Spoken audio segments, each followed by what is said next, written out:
नमस्कार साथियों, कैसे आप सभी। मैं स्वनी चौधरी एक बार फिर आप सभी का हार्दिक स्वागत करता हूं आपके अपने परिवार एसएससी में कर में। Good evening all of you. कैसे हैं एक बार सभी बच्चे, बताएगा कि आवाज़ आपको सही से आ रही है या नहीं। फिर डिस्कस कर देंगे आज के आपके तीनों शिफ्ट के जो करंट अफेयर्स के क्वेश्चन पूछे गए हैं, आज हम वो डिस्कस करने वाले हैं। Good evening everyone. Kishori, Sandeep, Pallavi, Ramesh, Kamini, Vinay, Jhansi, Shweta.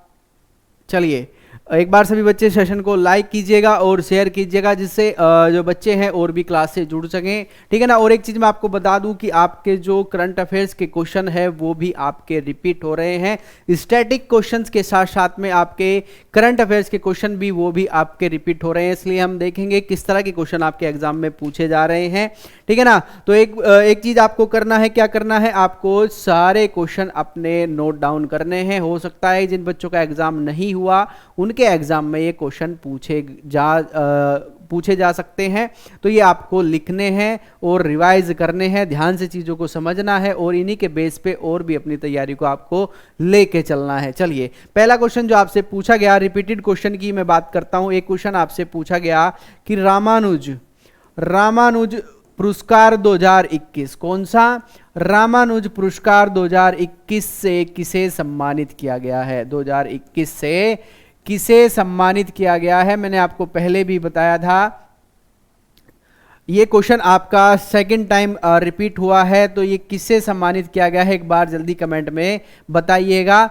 जल्दी से कमेंट में आप बताएंगे ये किस क्षेत्र में दिया जाता है। तो ध्यान रखिएगा, ये गणित के मैथ्स के क्षेत्र में दिया जाता है। और ये किसे मिला, तो ध्यान रखिएगा ये नीना गुप्ता को मिला है। किसे, नीना गुप्ता को ये पुरस्कार मिला है, ये आप ध्यान रखिएगा। और ये किस क्षेत्र में दिया जाता है, तो ये गणित के क्षेत्र में या मैथ के क्षेत्र में दिया जाता है, आप नोट डाउन करें, ठीक है ना। दूसरी बार ये आपका क्वेश्चन रिपीट हुआ है, पहले भी ये क्वेश्चन आपको आपके एग्जाम में पूछा जा चुका है, इसलिए हो सकता है कि आने वाले एग्जाम में भी ये क्वेश्चन पूछा जाए। तो आपको ध्यान रखना है किसे मिला है, नीरज को नहीं, ये नीना गुप्ता को मिला है। कुछ बच्चे नीरज लिख रहे हैं, नीरज नहीं है, ये क्या है, ये नीना गुप्ता है। चलिए नेक्स्ट क्वेश्चन जो आपसे पूछा गया एक बार देखते हैं क्या क्वेश्चन आपसे पूछा गया है। आपसे पूछा गया है कि 2021 में सेब का सबसे ज्यादा उत्पादन राज्य कौन सा है।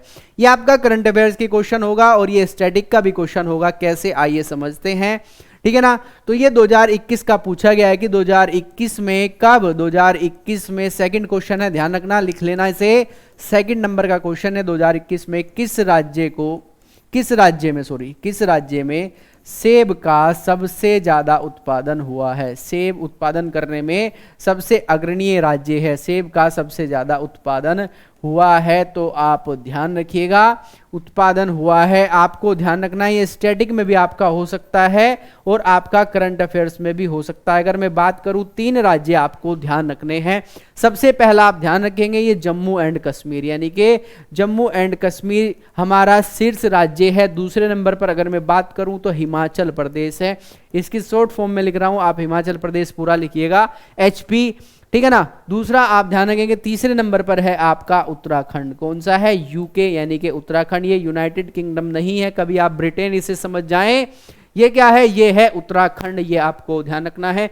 तीनों चीजें आप ध्यान रखेंगे, जम्मू एंड कश्मीर, हिमाचल प्रदेश और उत्तराखंड, ठीक है। एक क्वेश्चन तो ये हुआ। दूसरा आप ध्यान रखिएगा, जो आपका सेफ्रॉन होता है, जिसे आप केसर बोलते हो, सेफ्रॉन, ठीक है ना, केसर उत्पादन में सबसे अग्रणीय राज्य कौन सा है, तो ये भी आपका जम्मू कश्मीर है। ये भी आपसे पूछा जा सकता है। और केसर को सेफ्रॉन भी कहा जाता है। जिस बच्चे को नहीं पता वो लिख लीजिएगा, इंपॉर्टेंट है, ठीक है।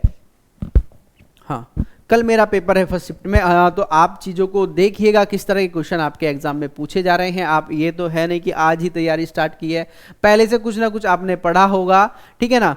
तो ये आप ध्यान रखिएगा। तो ये इस तरह के क्वेश्चन भी आपके एग्जाम में पूछे जा रहे हैं। चलिए नेक्स्ट जो क्वेश्चन पूछा गया, ये पूछा गया वंदना कटारिया किस खेल से संबंधित है, ठीक है ना। अगर आपके ध्यान हो, इन्हें पद्मश्री पुरस्कार से सम्मानित किया गया था, ठीक है ना। तीसरा क्वेश्चन आप ध्यान रखेंगे, वंदना कटारिया किस खेल से संबंधित है। अगर आपके ध्यान हो तो इन्हें पद्मश्री पुरस्कार से सम्मानित किया गया था। किस खेल से संबंधित है, जल्दी से आप कमेंट में बताइएगा। किस खेल से संबंधित है? तो ध्यान रखिएगा ये हॉकी प्लेयर हैं, ठीक है ना, हॉकी प्लेयर हैं। और आपको ध्यान रखना है ये किस राज्य से हैं, ये भी आपसे पूछा जा सकता है। तो ये हैं आपके उत्तराखंड से, ठीक है ना। तो ये किस खेल से? हॉकी से ये संबंधित है और ये उत्तराखंड से हैं, ये भी आप ध्यान रखिएगा। जिला हरिद्वार आपने सभी ने सुना होगा, ये जिला हरिद्वार से बिलोंग करती हैं, ये भी आप ध्यान रखिएगा। और इन्हें क्या पद्मश्री पुरस्कार से सम्मानित किया गया था, ठीक है, पद्मश्री पुरस्कार से इन्हें सम्मानित किया गया था। ये हॉकी से रिलेटेड हैं, ठीक है। चलिए, हॉकी प्लेयर हैं, बिल्कुल सही, ठीक है, वंदना कटारिया, बिल्कुल सही। चलिए नेक्स्ट क्वेश्चन जो आपसे पूछा गया, ये आप ध्यान रखिएगा, काफी इंपोर्टेंट क्वेश्चन आपसे पूछा गया है कि खेलो इंडिया यूथ गेम में सबसे ज्यादा जो खिलाड़ी थे वो किस प्रदेश के थे, ठीक है ना। खेलो इंडिया यूथ गेम, खेलो इंडिया यूथ गेम्स में सबसे ज्यादा खिलाड़ी किस प्रदेश के हैं? खिलाड़ी किस प्रदेश के थे, ये आपसे पूछा गया था। तो ध्यान रखिएगा सबसे ज्यादा जो खिलाड़ी थे ये किस प्रदेश के थे? ये हरियाणा से थे, हरियाणा से, ये आपको ध्यान रखना है। टोटल 398 खिलाड़ियों ने इसमें प्रतिभाग लिया था। और एक चीज आप ध्यान रखेंगे, खेलो इंडिया यूथ गेम का जो आयोजन हुआ ये कहां पर हुआ? ये भी हरियाणा में हुआ था, ये भी आप लिख लीजिएगा। जिस बच्चे को नहीं पता नोट डाउन आप करते चलिए, ठीक है ना। ये जो कहां हुआ? हरियाणा में हुआ। हरियाणा पर कहां पर? पंचकुला में इसका आयोजन किया गया। और इनका जो उद्घाटन किया इन खेलों का किसने किया? ये हमारे गृह मंत्री अमित शाह जी ने इनका उद्घाटन किया था। किस स्टेडियम में इनका उद्घाटन हुआ, यह भी आपसे पूछा जा सकता है। तो ताऊ देवीलाल स्टेडियम में। किसमें? ताऊ देवीलाल स्टेडियम में इनका उद्घाटन हुआ था। और आप ध्यान रखेंगे इसमें शीर्ष राज्य कौन था? तो शीर्ष राज्य आप ध्यान रखिएगा जेके तो यूटी है सर, हाँ जेके यूटी है, यानी कि जम्मू एंड कश्मीर आपका यूटी है। अभी बात करते हैं इसके बारे में भी, एक बार आप देखिएगा। जो हरियाणा है, हरियाणा इसने शीर्ष स्थान इसमें प्राप्त किया है, पहले नंबर पर इन्होंने स्थान प्राप्त किया, सबसे ज्यादा मेडल इन्होंने प्राप्त किए हैं। एक बार सभी बच्चे मुझे कमेंट में बताइएगा कि जो खेलो इंडिया यूथ गेम है इसका शुभंकर क्या है? इसका शुभंकर क्या है, एक बार कमेंट में आप बताएंगे, ठीक है। और आप ध्यान रखिएगा जो यूके है ये हमारा यूटी है, मैं आपको बता दूं, Jammu and Kashmir, sorry UK नहीं जेके, ठीक है, जम्मू एंड कश्मीर हमारा यूटी है। ये जो यूटी है जम्मू एंड कश्मीर राज्य था, ये आपको ध्यान रखना है 31 अक्टूबर 2019 में यूटी बना था, ये आप ध्यान रखेंगे। 2 यूटी बने थे, एक लद्दाख और एक आपका क्या, जम्मू एंड कश्मीर। तो ये दोनों कब बने? 31 अक्टूबर 2019 में इन्हें यूटी बनाया गया था, ये भी आप ध्यान रखिएगा। इसके अलावा एक बार आप कमेंट में बताएंगे कि 31 अक्टूबर को हम किस रूप में बनाते हैं, 31 अक्टूबर किस रूप में मनाया जाता है, जल्दी से एक बार आप कमेंट करके बताइएगा। बिल्कुल धागड़ इसका क्या है? शुभंकर है। एक क्वेश्चन और बताइएगा, जो 36वें नेशनल गेम होने वाले हैं 36 नेशनल गेम का शुभंकर क्या है? 36 नेशनल गेम्स जो होंगे कहां पर होंगे? ये गुजरात में होंगे, इनका शुभंकर जल्दी से कमेंट में बताएं, ठीक है ना। अभी 3 से 4 दिन पहले ये क्वेश्चन आपको क्लास में कराया गया था, जल्दी से एक बार आप बताएंगे कि इसका शुभंकर क्या है। चलिए नेक्स्ट क्वेश्चन जो आपके एग्जाम में पूछा गया, देखते हैं क्या क्वेश्चन आपका पूछा गया है। चलिए नेक्स्ट क्वेश्चन आपसे पूछा गया है कि टोक्यो ओलंपिक में भारतीय हॉकी टीम ने, जो पुरुष टीम है हमारी, इसने किसको हराकर ब्रॉन्ज मेडल जीता था? ठीक है, जल्दी से एक बार बताइएगा कि भारतीय हॉकी टीम ने, किसने, भारतीय पुरुष हॉकी टीम ने टोक्यो ओलंपिक में किसे हराकर ब्रॉन्ज मेडल या आप बोल सकते हैं कांस्य पदक जीता था? कांस्य पदक जीता था, यह क्वेश्चन आपसे पूछा गया है। ठीक है, जल्दी से एक बार कमेंट में बताइएगा कि किसे हराकर इन्होंने क्या ब्रॉन्ज मेडल जीता था। कुछ बच्चे इंडोनेशिया आंसर कर रहे हैं, जो कि एकदम बिल्कुल गलत है, ध्यान रखिएगा, ठीक है ना। तो ये जो मेडल जीता ब्रॉन्ज मेडल किसे, जर्मनी को हराकर, किसे हराकर, जर्मनी को हराकर ब्रॉन्ज मेडल जीता था। एक बार सभी बच्चे बताएंगे कि भारत ने इसमें टोटल कितने मेडल जीते थे। जिस बच्चे के ध्यान हो एक बार बताइएगा कि भारत ने इसमें टोटल कितने मेडल जीते थे और भारत कौन से स्थान पर इसमें था। क्योंकि आपको अगर ध्यान हो एक बार सभी बच्चे बताएंगे, भारत ने टोटल मेडल इसमें 7 मेडल जीते थे। कितने, 7 मेडल जीते थे, जिसमें से एक आपका गोल्ड था। फिर आपको एक क्वेश्चन में करा रहा हूं, कई बार ये करा चुका हूं, ठीक है ना, फिर भी आप लिख लीजिएगा। इसमें 2 सिल्वर मेडल हमने जीते थे। कौन से, 2 सिल्वर। किसने, मीराबाई चानू और रवि कुमार दहिया ने, दोनों ने सिल्वर मेडल जीते थे। 4 हमने क्या, कांस्य पदक जीते, ठीक है ना, कांस्य पदक हमने 4 जीते, जिनमें से एक हॉकी के लिए था, ये भी आप ध्यान रखेंगे। 2 सिल्वर थे। कौन कौन से 2 सिल्वर थे, तो ये आपका रवि कुमार दहिया। कौन है, रवि कुमार दहिया। ये एक रेसलर हैं, एक कुश्ती के प्लेयर हैं। कहां से हैं, हरियाणा से हैं। कितने किलोग्राम वर्ग में, 57 किलोग्राम वर्ग में इन्होंने मेडल जीता था। कौन सा, ये जीता था इन्होंने सिल्वर मेडल। दूसरा जो प्लेयर है ये है मीराबाई चानू। कौन है, मीराबाई चानू, मीराबाई चानू, और ये वेट लिफ्टर हैं, ये भी आप ध्यान रखिएगा, वेट लिफ्टर। और इन्होंने कितने किलोग्राम में, 49 किलोग्राम में इन्होंने मेडल जीता, सिल्वर। ये किस प्रदेश की खिलाड़ी हैं, एक बार जल्दी से कमेंट में बताएंगे। तो ये टोटल 7 मेडल जीतकर भारत कितने, कौन से स्थान पर था, 48 स्थान पर था। ये भी आपको बताया जा चुका है। और भारत के 2 प्लेयर कौन कौन, मनप्रीत सिंह और पीवी सिंधु, जो आप सॉरी, ठीक है, ये उसमें राष्ट्रमंडल खेलों में ओपनिंग सेरेमनी के क्या थे, ध्वजवाहक थे। ये आप ध्यान रखेंगे। और इसमें आप ध्यान रखिएगा जो कांस्य पदक है, इसमें पीवी सिंधु ने कांस्य पदक जीता था। पीवी सिंधु ने इसमें कांस्य पदक जीता था, ये आप ध्यान रखिएगा, पीवी सिंधु। चलिए, तो ये आपको ध्यान रखना है। एक बार टोक्यो ओलंपिक के आपको ओपनिंग सेरेमनी के क्या बताने हैं, वो प्लेयर बताने हैं जो ध्वजवाहक बने थे। कमेंट में बताइएगा। बिल्कुल, मणिपुर से हैं कौन, मीराबाई चानू, जिन्होंने सिल्वर मेडल जीता था। लवलीना बोरगोहेन भी, इन्होंने भी कांस्य पदक जीता था। चलिए नेक्स्ट क्वेश्चन जो पूछा गया, ये पूछा गया है आपका नई शिक्षा नीति के तहत 100% नामांकन का लक्ष्य किस वर्ष तक रखा गया। जो आपकी नई शिक्षा नीति है, नई शिक्षा नीति 2020 के तहत, किसके तहत, 2020 के तहत 100% नामांकन का लक्ष्य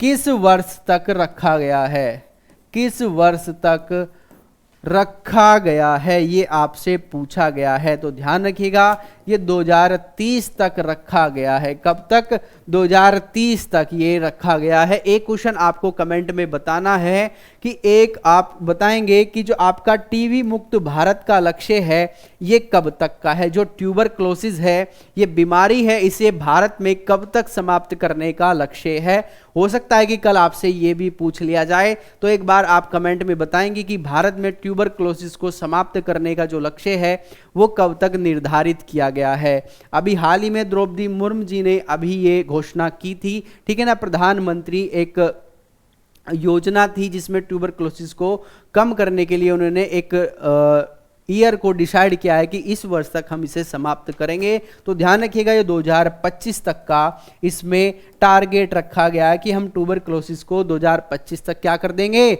समाप्त कर देंगे। ये आप ध्यान रखिएगा। नेक्स्ट क्वेश्चन जो आपसे पूछा गया, एक बार लिखिएगा, she is a change maker program launch, यानी कि जो she is a change maker program है ये किसने लॉन्च किया है। कौन सा, she is a change maker program, ये किसने लॉन्च किया है, ये आपसे पूछा गया था। 4 ऑप्शन इसमें दिए हुए थे, तो इसका जो राइट आंसर है ये है आपका राष्ट्रीय महिला आयोग। कौन है, राष्ट्रीय महिला आयोग, ये आप ध्यान रखिएगा, ठीक है ना। और राष्ट्रीय महिला आयोग की जो अध्यक्ष हैं ये कौन है, ये हैं रेखा सिंह। कौन है, रेखा सिंह। और ये जो आपका प्रोग्राम है सी इज अ चेंज मेकर, ये प्रोग्राम है जो महिलाएं हैं उन्हें आपको ध्यान रखना है, बड़े ध्यान से समझना है। जो ग्रास रूट लेवल पर आपकी राजनीतिक पकड़ को मजबूत करने के लिए ये प्रोग्राम चालू किया गया है। जो महिलाएं हैं वो पॉलिटिकल क्षेत्र में या राजनीतिक क्षेत्र में अब बिल्कुल ग्रास रूट लेवल से स्टार्ट होकर संसद तक यानी कि सांसद बनने तक का सफर इससे तय करेंगी। तो ये आप ध्यान रखेंगे, इसमें इन्हें स्किल्ड तरीके से प्रोग्राम चलाया जाएगा कि कैसे इनको पहले ग्राम पंचायत में ग्राम प्रधान बनाया जाए, फिर ब्लॉक स्तर पर, फिर आपके राज्य स्तर पर, ठीक है ना। इसी तरीका से इन्हें सांसद बनाने तक का इसमें सफर तय करने के लिए ये प्रोग्राम सेट किया गया है, ये आप ध्यान रखेंगे, ठीक है। चलिए, तो ये किसने स्टार्ट किया है? राष्ट्रीय महिला आयोग ने। और इसके अध्यक्ष कौन है? ये है रेखा सिंह। एक बार सभी बच्चे बताएंगे राष्ट्रीय महिला आयोग जो आयोग है इसकी स्थापना कब हुई थी? अच्छा, करंट पढ़ते पढ़ते आप भविष्य में जाने लगे हैं। बिल्कुल, इस देखिए आपका भविष्य इसमें दिखाई दे रहा है कि अगर आप इस जो प्रोग्राम है इसमें आप इनरोल होते हैं तो आप कहां तक पहुंच जाएंगे। तो ये देखिए कितना अच्छा आपके लिए मौका है। चलिए, नेक्स्ट क्वेश्चन जो आपसे पूछा गया, ये पूछा गया कि वोकल फॉर लोकल, कौन सा? Vocal for local. ये प्रोग्राम किससे संबंधित है? वोकल फॉर लोकल प्रोग्राम जो है ये किससे संबंधित है, ये पूछा गया है। क्या बच्चे आप बता सकते हैं कि वोकल फॉर लोकल ये प्रोग्राम किससे संबंधित है? एक बार आप कमेंट में बताइएगा। तो ये आपके लिए काफी इंपॉर्टेंट है। वोकल फॉर लोकल, जो स्थानीय उत्पाद होते हैं इनको बढ़ावा देने के लिए वोकल फॉर लोकल प्रोग्राम ये चलाया गया है। जो स्थानीय उत्पादों को बढ़ावा देने के लिए, उसमें ऑप्शन था, उसमें से जो राइट ऑप्शन था वो ये था कि स्थानीय उत्पादों को बढ़ावा देने के लिए, स्थानीय उत्पादों को बढ़ावा देने के लिए वोकल फॉर लोकल प्रोग्राम चलाया गया है। जैसे आपके ध्यान हो, उत्तर प्रदेश सरकार ने एक प्रोग्राम चलाया है वन प्रोडक्ट वन डिस्ट्रिक्ट, एक राज्य एक जिला एक उत्पाद योजना, ठीक है। एक जिला एक उत्पाद योजना ये किस राज्य सरकार की है? ये भी आप ध्यान रखेंगे, पूछ सकता है। एक जिला एक उत्पाद योजना ये यूपी सरकार की है, ये आप ध्यान रखेंगे, ठीक है। किसकी है? यूपी सरकार की है। टोटल कितने जिले हैं यूपी में? एक बार जल्दी से आप बताइएगा। लोकल को इनकरेज करना, हाँ बिल्कुल सही। जो स्थानीय उत्पाद है उन्हें ऊपर लाना, ठीक है। चलिए, आत्मनिर्भर भारत, बिल्कुल सही। चलिए, नेक्स्ट क्वेश्चन जो आपसे पूछा गया, देखते हैं क्या क्वेश्चन आपसे पूछा गया है। आपका जो ये क्वेश्चन पूछा गया है कि यूएनईपी, इसका फुल फॉर्म आपसे पूछा गया है। किसका? यूएनईपी का फुल फॉर्म पूछा गया है। United Nation Environment Programme. हो सकता है कि जोगिंदर सर के द्वारा आपको ये करा दिया गया हो, लेकिन आपको ध्यान रखना है यूएनईपी यानी कि यूनाइटेड नेशंस इन्वायरमेंट प्रोग्राम। इसकी स्थापना कब हुई ये आपसे पूछा जा सकता है, तो ध्यान रखेंगे इसकी स्थापना कब हुई? 5 जून 1972 में इसकी स्थापना हुई थी। सबसे इंपॉर्टेंट जो क्वेश्चन वो ये है कि इसका हेडक्वार्टर कहां पे है, तो इसका हेडक्वार्टर है नैरोबी।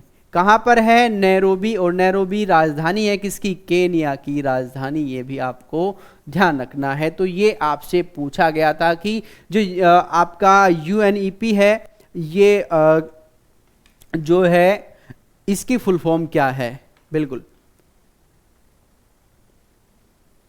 बिल्कुल, चलिए 5 जून 1972 में, बिल्कुल सही। चलिए, नेक्स्ट क्वेश्चन देखते हैं क्या पूछा गया है। आपका काफी इंपोर्टेंट क्वेश्चन है, मुझे लगता है कि क्वेश्चन आपका रिपीट हो सकता है, कंफर्म नहीं है, मुझे लगता है ऐसा, इसलिए आपको ध्यान रखना है। एक क्वेश्चन था कि ओलंपिक के लिए नौकायन के लिए क्वालिफाई करने वाली पहली महिला कौन थी? भारतीय पहली महिला किसके लिए? जो टोक्यो ओलंपिक है, टोक्यो ओलंपिक के लिए, ओलंपिक के लिए क्वालिफाई करने वाली